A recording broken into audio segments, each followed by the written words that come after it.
Hi everybody and welcome back to the channel. Today we've got a one-story video, full story with updates and closure.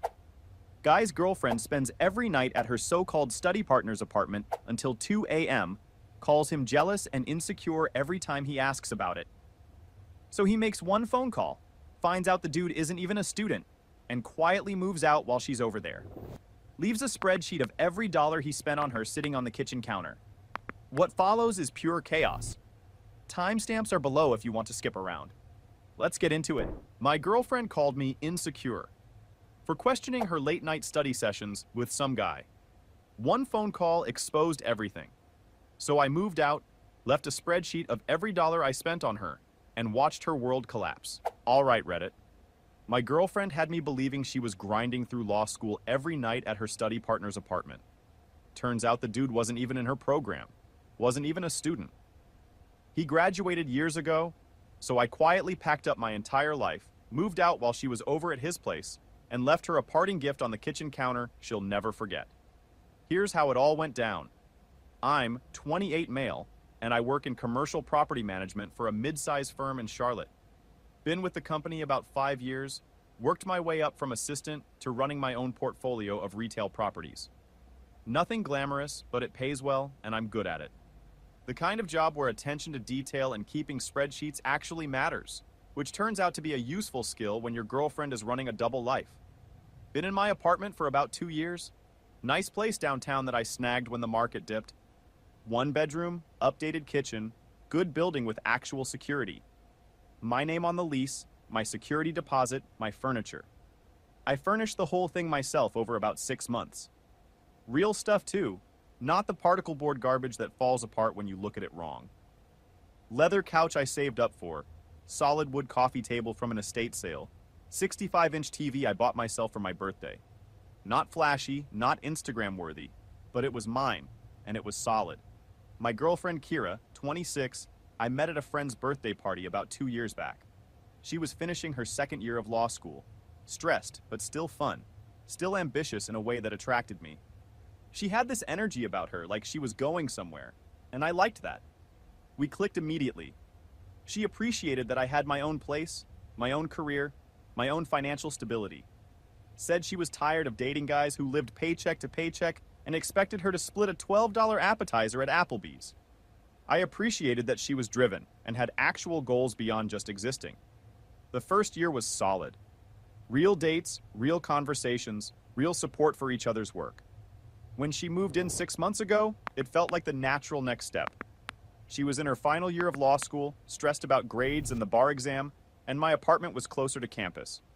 Made sense for her to save money on rent and commute time.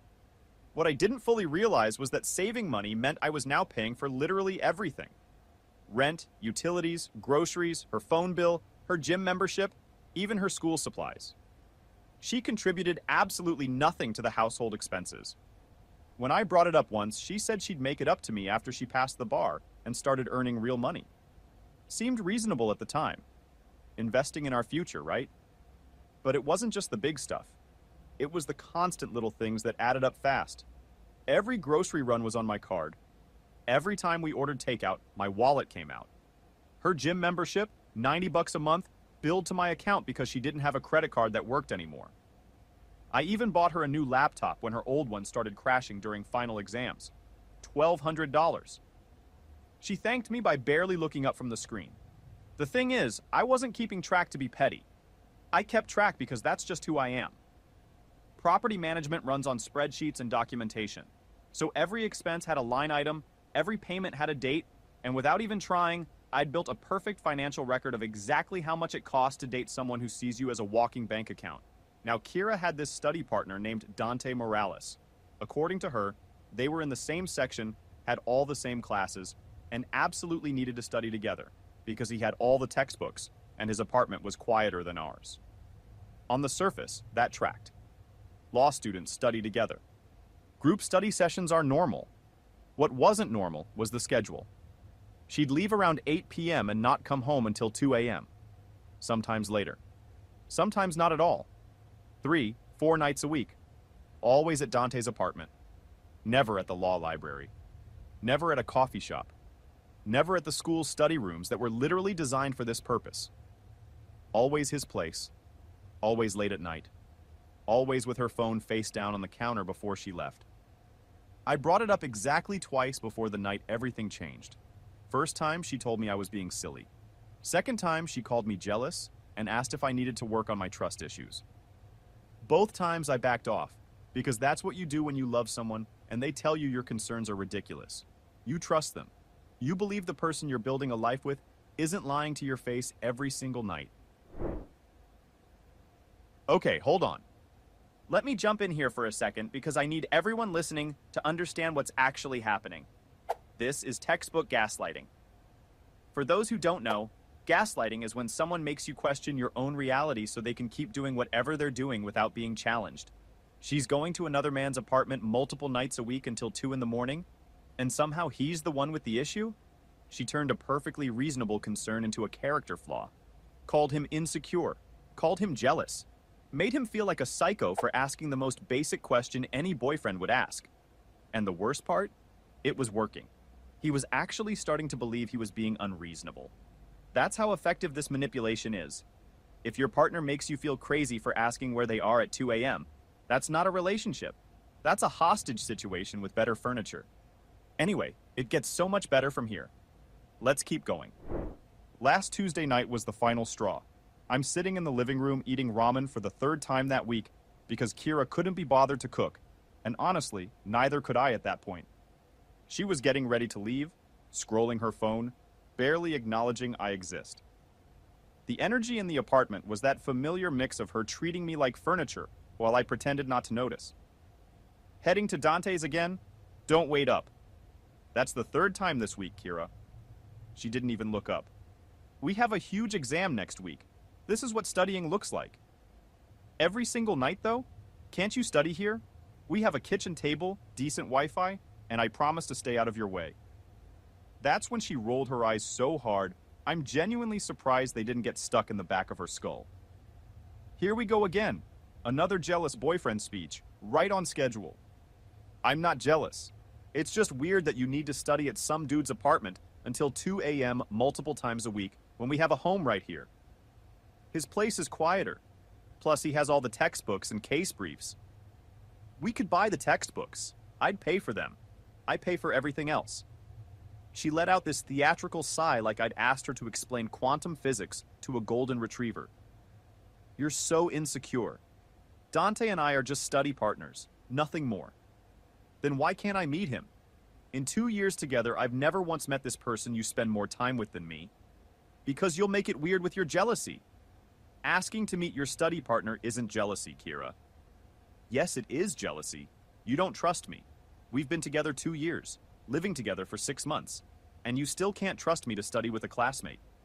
Do you know how exhausting that is? I sat there for a solid 10 seconds, just looking at her. The dismissive expression. The phone clutched in her hand. The backpack already packed by the door. The complete absence of any concern for how I felt. Something shifted in me right then. Not anger, not sadness.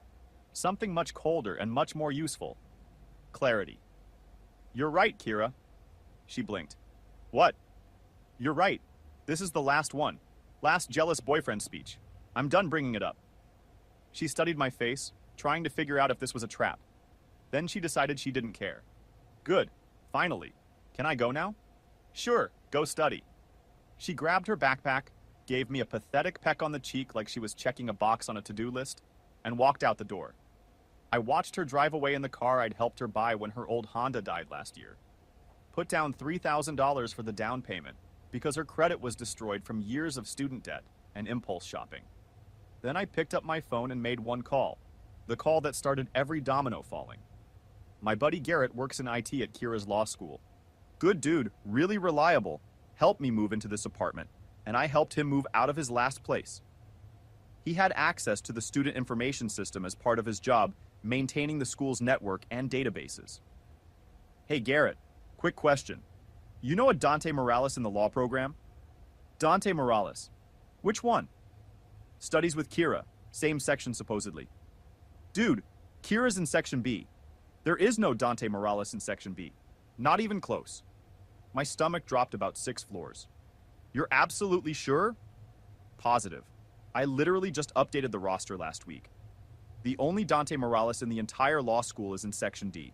Completely different classes, different schedule, different professors, different building half the time. They would have zero academic reason to study together. I hung up and sat there in the silence of my apartment, ramen going cold, brain running calculations faster than any spreadsheet I'd ever built. No Dante Morales in her section, not even in the same wing of the building half the time. So who exactly was she studying with every single night? I pulled out my laptop and logged into her phone bill. I paid for it, obviously, like I paid for everything else. Scrolled through 3 months of call history, and one number jumped out immediately. Constant texts throughout the day. Hours-long phone calls late at night.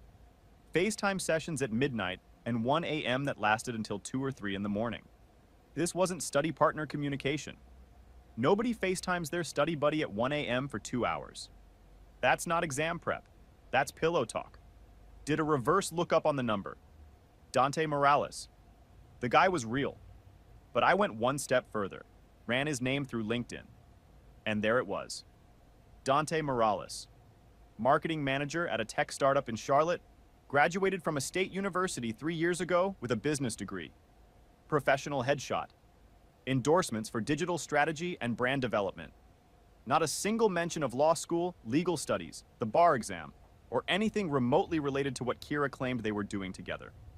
Not a study partner, not a classmate, not even a student. The guy hadn't been in a classroom in 3 years.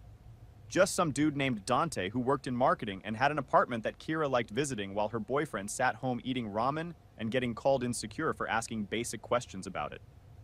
I closed the laptop, took a deep breath. Most guys would have blown up her phone immediately, driven to Dante's apartment, made a scene. But something about the systematic way she'd lied to me, the casual cruelty of calling me jealous while she was the unfaithful one, that rewired my entire response. She didn't deserve my anger. Anger is emotional. Anger means you still care enough to fight. What she deserved was something worse. Calm, methodical, documented consequences. Wait. I need everyone to understand how smart this move was. One phone call. That's all it took. He didn't hack her phone, didn't stalk her, didn't do anything shady. He asked a buddy a simple yes or no question, and the entire lie collapsed like a house of cards. And here's what makes this OP absolutely elite level. He found out the truth and did not confront her. Do you know how much self-control that takes? Most guys would be in the car already, driving to Dante's apartment, ready to kick down the door. Not this dude. He knows the truth now, and instead of blowing up, he goes quiet, starts planning. The restraint here is honestly scary in the best way possible. This is a man playing chess while she's out there playing tic-tac-toe. But watch what he does next because it gets even better. I didn't confront her. Didn't blow up. Didn't send a single passive-aggressive text. Wednesday morning, Kira walked in yawning and complaining about how exhausted she was from studying so hard. I made her coffee with my coffee maker, using my coffee in my kitchen. Wished her luck. Heading to Dante's tonight, big study session, don't wait up. Have fun studying. She paused at the door, maybe noticing something in my tone. But she shrugged and left, because people who've been lying successfully for months don't expect it to suddenly stop working. They get comfortable. They get sloppy. And that's exactly when you get them. Wednesday and Thursday, I executed my plan. The apartment lease was solely in my name. Kira had moved in as a guest, never added to the lease, never paid a single dollar of rent.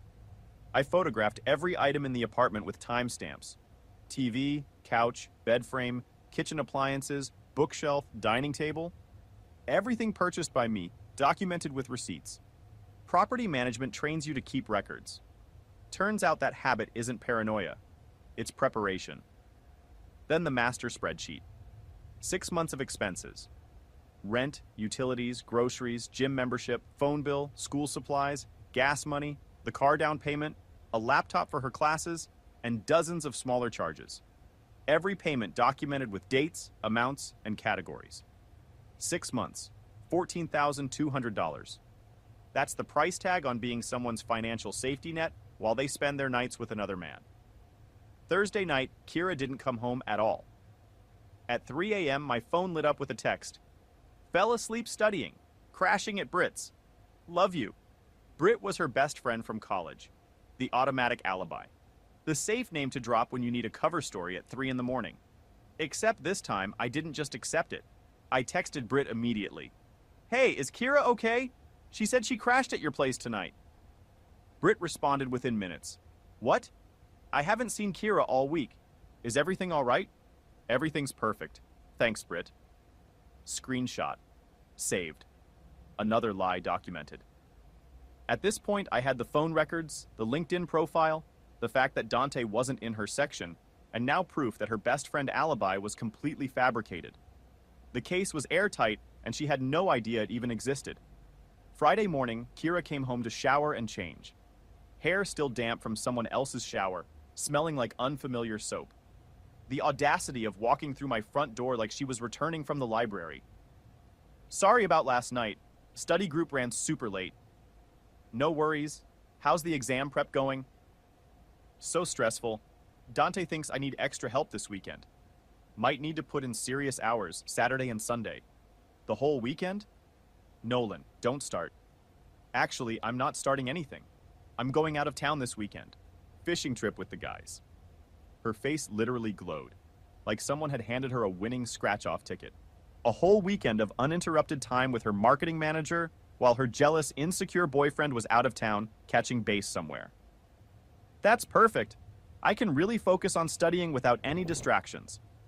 Exactly what I was thinking. I did go on a trip that weekend.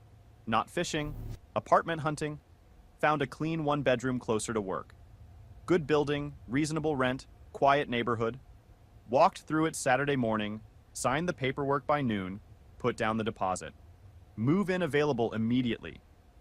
Saturday afternoon, while Kira was off at Dante's, I packed. Not frantically, not emotionally. With the same methodical precision I use when organizing property files at work. Clothes into suitcases and garment bags. Electronics boxed with their original packaging. Personal items sorted by room and labeled with a marker. Hired 2 movers for the big furniture since the couch, bed frame, dining table, bookshelf, and TV were all mine. The movers didn't ask questions. One of them looked at the half-empty apartment and said, "Moving day or escape mission?" I told him both. He nodded and kept loading boxes. I took one last walk through after everything was out. Vacuumed the carpet marks where the couch had been. Wiped the counters. Made sure everything was spotless. Not because I owed her anything, but because that's who I am. Even when the person left standing in the empty apartment absolutely deserves a mess, I'm not the type to leave one. By Sunday morning, everything I owned was gone. What remained told the entire story of Kira's contribution. Her clothes, her law textbooks, her yoga mat, and some overpriced scented candles she'd bought with my money. 6 months of living together and her total contribution fit in 2 suitcases and a backpack. That's not a partnership, that's a sponsorship. On the kitchen counter, I left 2 items. First, the printed spreadsheet, $14,200 across 6 months, organized by category, highlighted in yellow. Every dollar accounted for. Second, a note. Kira, your last jealous boyfriend has moved out. Apartment is paid through the end of the month. After that, the rent is on you. Or maybe Dante can help since you spent so much time at his place. Good luck on your exam, if it actually exists. Nolan. P.S. Brit says hi. Sunday evening, my phone went nuclear. 17 missed calls. A wall of texts. What did you do? Where is everything? This isn't funny, Nolan. You can't just leave. Answer your phone right now. I sent one text back. Studying for my own future. Don't wait up. Then I blocked her number, ordered takeout to my new apartment, and ate dinner on my own couch watching my own TV in complete peace. Okay, hold on. I need to talk about this spreadsheet because this is absolutely genius and I need everyone to appreciate it. He didn't just leave. He left receipts. Literally. $14,200. Itemized, categorized, highlighted in yellow, sitting right there on the counter for her to find when she walks in. That's not just a breakup. That's an invoice for services rendered. And that note at the end? P.S. Brit says hi. That single line told her that every lie had been exposed. The fake study sessions, the fake alibi at Britt's place, all of it. She walked into that empty apartment and knew in about 3 seconds that the game was completely and permanently over. Also, this man vacuumed the carpet marks from the furniture before he left. He's petty and polite. That is a rare combination, and I am absolutely here for it. Now let's get into the meltdown, because it's beautiful. Update 1. Posted the following week. Monday morning, I woke up in my new apartment, made coffee, stood by the window looking at a different view of the city, and felt something I hadn't felt in months. Not anger, not sadness. Relief. Pure, clean, uncut relief. No complaints about the temperature. No dramatic sighs. No phone buzzing with Dante's texts at midnight. Just peace and the first honest morning I'd had in a long time. Meanwhile, Kira hit Category 5 meltdown status. She tried calling from different numbers. I let every single one go to voicemail. The voicemails were fascinating in their progression. First came confusion, then bargaining, then anger, then threats. It was like watching someone cycle through the stages of grief in real time, except the thing that died was her free ride. Texts came through on every platform. Instagram DMs, regular texts from friends' phones, even a message through LinkedIn, which is a whole new level of desperate. We need to talk. This is a misunderstanding. You're overreacting. Then the anger kicked in. You're pathetic. A real man would face me. You basically stole from me. I'm calling the police. Everyone's going to know what you did. Good luck calling the police about a man who moved his own belongings from his own apartment. Tuesday, she deployed the flying monkeys. Her older sister Piper called me. Nolan, what's going on? Kira's losing her mind. She says you moved out without warning and took everything. I took my stuff, Piper. Everything I paid for, which was everything. Ask her about Dante. Her study partner. What about him? He's not in her law school section. He graduated 3 years ago with a business degree. He works in marketing at a tech startup. He's not a study partner. He's not a classmate. He's just some guy she's been spending every single night with while I sat home covering her rent, her bills, and her entire life. Dead silence on the line. The kind of silence where someone's entire understanding of a situation gets recalibrated in real time. Oh, Piper said quietly. Yeah. Oh. She told me you were controlling and jealous, that you wouldn't let her have friends or any kind of social life. I asked to meet him one time. One single time. She called me insecure and told me I was giving jealous boyfriend speeches. That was the full extent of my so-called controlling behavior. Another long pause. I'm sorry, Nolan. I genuinely didn't know. Now you do. Wednesday, Kira showed up at my office building. Security called my extension. Mr. Nolan, there's a young woman named Kira demanding to see you. She seems pretty upset. Don't know her. Must be confused. She says she's your girlfriend. I don't have a girlfriend. Please escort her out. Watched from the window as security walked her to the door, screaming about her rights, mascara running. The security guard looked like he'd rather be defusing an actual explosive device. Thursday, Britt reached out. Kira's own best friend.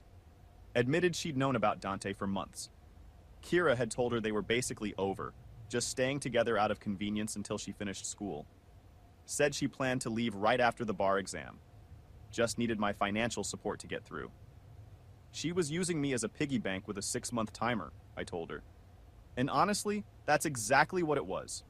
Friday brought legal threats. Some law school classmate drafted a scary-looking letter about unlawful eviction and theft of joint property. My attorney cousin Ryan laughed so hard he could barely talk.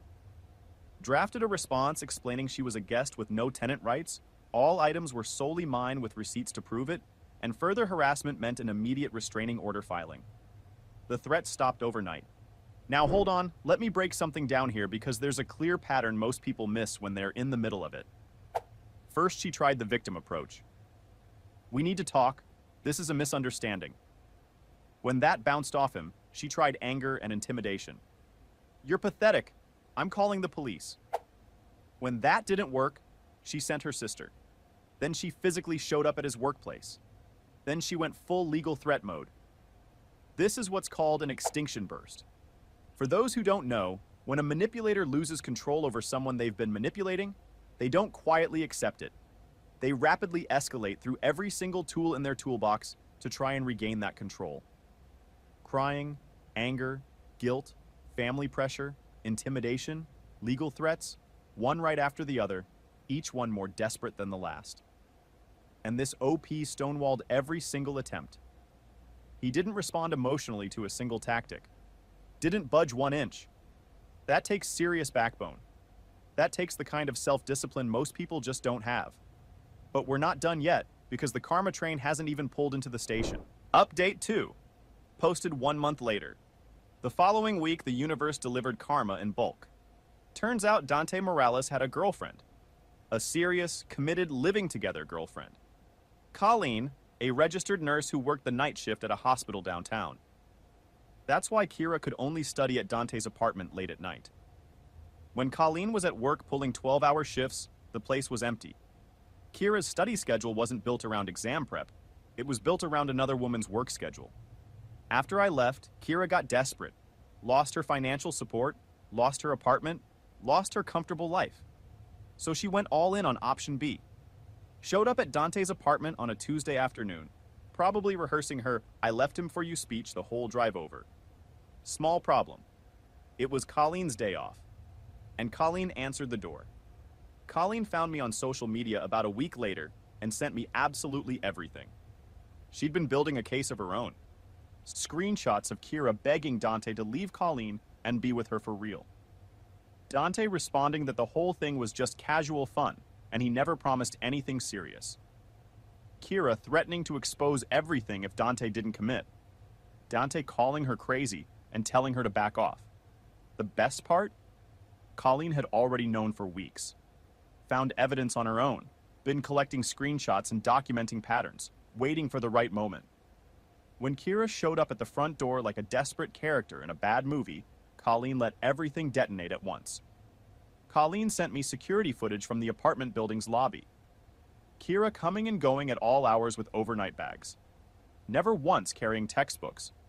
Never once with a laptop bag or study materials. In one clip, she's holding takeout and a gift bag.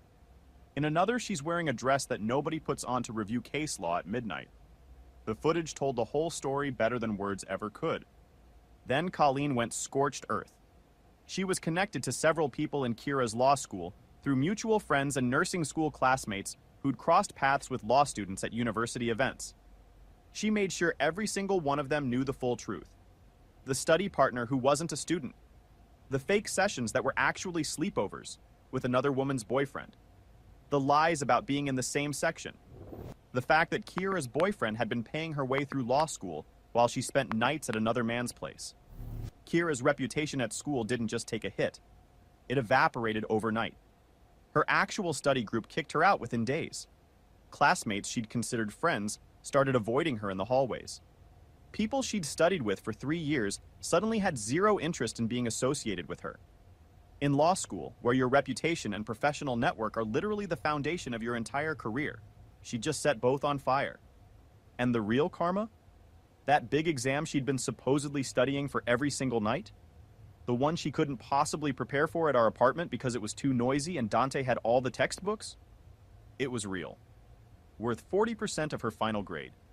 She failed it catastrophically. Worst performance in the entire class.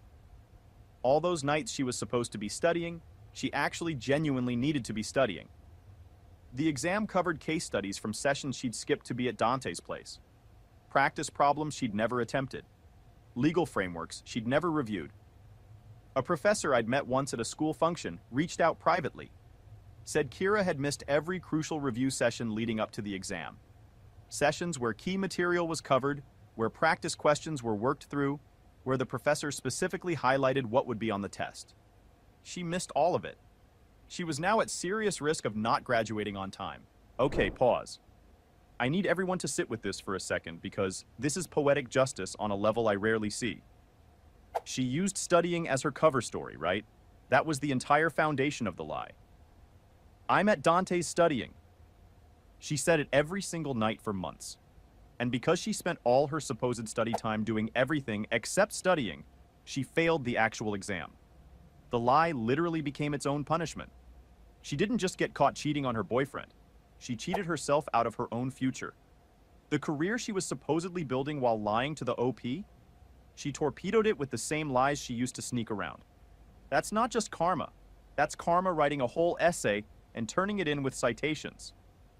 And I haven't even told you the best part yet. That exam she failed, the one worth 40% of her grade, the one that might cost her an entire year of law school, it was on professional ethics. Professional ethics.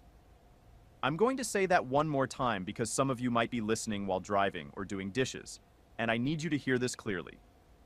She failed her professional ethics exam because she was too busy being unethical to study for it.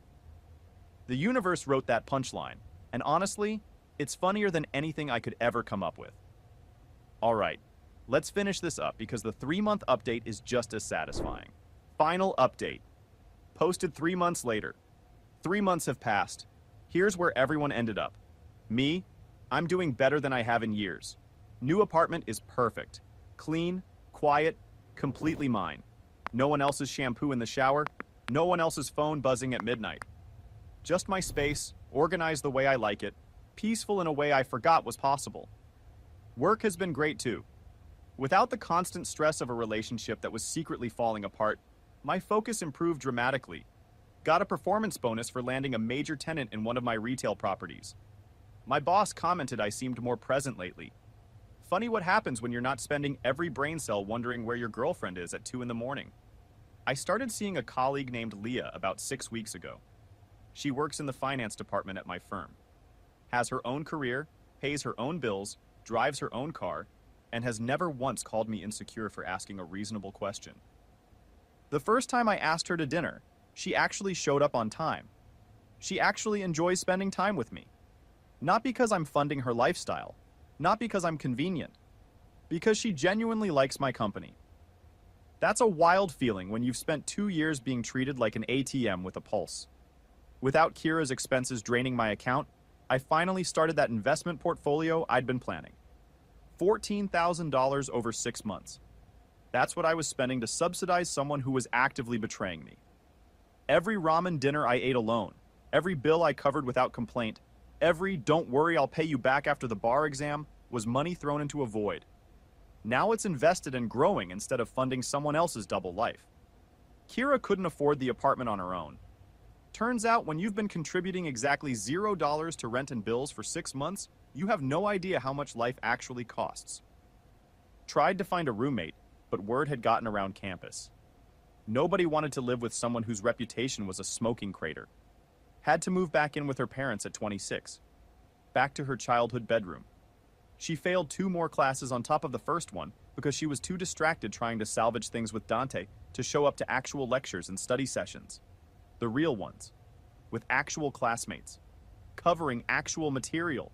Had to repeat the entire semester. The bar exam she was originally preparing for got pushed back at least a year. Dante ghosted her completely after Colleen left him. The second consequences showed up. His interest evaporated like it never existed. Stopped answering calls, blocked her on everything, pretended the whole thing never happened. Also turns out Kira wasn't even his only situation. Colleen told me he had at least 2 other women rotating through on different nights.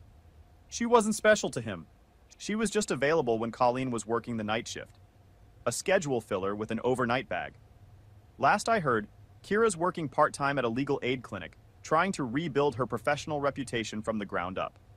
Living with her parents. Taking the bus because she can't afford car insurance. Her social media went from future judge and law school grind content to inspirational quotes about learning from mistakes and becoming a stronger version of yourself. The classic post-implosion Instagram rebrand that fools absolutely nobody. The entitlement never fully went away though. A mutual friend showed me a post she made about how men can't handle successful, ambitious women. The comments section ripped her apart. Girl, you cheated and failed your classes. That's not what success looks like. Maybe focus on actually studying this time. Team ex-boyfriend, honestly, that spreadsheet was legendary. She deleted it within hours, but screenshots live forever. Most satisfying moment came last week. Ran into her dad at the hardware store. Mr. Lawson was always a decent man. Old school, quiet, believed in doing things the right way. Nolan, how are you, son? Doing well, Mr. Lawson. Really well, actually. I'm sorry about everything. We didn't raise her to be, well. He trailed off, looking down at his shoes. It happens, sir. She talks about you. Says she didn't appreciate what she had. I thought about that for a second. Thought about the ramen dinners and the late nights alone and the eye rolls and all the times she made me feel crazy for noticing the obvious. She appreciated it, Mr. Lawson. She just thought she could keep it while shopping for something better. He nodded slowly. The heavy nod of a father who realizes his kid turned out different than he raised them to be. That's painfully accurate. Take care of yourself, son. You too, sir. We shook hands, and I walked out of that hardware store feeling something I hadn't felt in a long time. Not anger, not satisfaction. Just peace. The quiet, steady peace of a man who respects himself enough to walk away from someone who doesn't. That phone call to Garrett started everything. One simple question tipped the first domino, and every lie she'd built over months came crashing down behind it. She realized what happened when she walked into an empty apartment and found that spreadsheet. When her alibi about Britt got exposed in a screenshot. When her classmates found out everything was fabricated. When Dante chose his real girlfriend over her without a second thought. When she had to box up her stuff and move back into her parents' house at 26. But mostly she realized it when she saw me thriving without her. When the insecure, jealous ex-boyfriend turned out to be neither insecure nor jealous. Just a guy who finally decided he was done being disrespected. She was right about one thing that Tuesday night.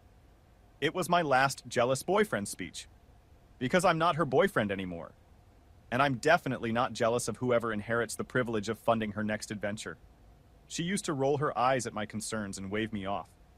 Now she's rolling her eyes at her parents' house rules and entry-level legal clinic paperwork. Karma isn't always instant, but it's thorough, and it keeps receipts. Oh, and that exam she failed? Professional ethics. You genuinely cannot make this stuff up. And that is where this story ends, folks. This OP is one of the smartest, most disciplined guys we've covered on this channel. He didn't yell. He didn't beg. He made one phone call, found the truth, and quietly removed himself from the equation. No drama, just results. And now she's failing professional ethics while he's building an investment portfolio. If you're ever in a situation like this, don't react. Document. Protect yourself. And when someone hands you the label of jealous boyfriend, prove them wrong by walking out with your dignity intact. Like the video, subscribe, and I'll see you guys in the next one. Peace.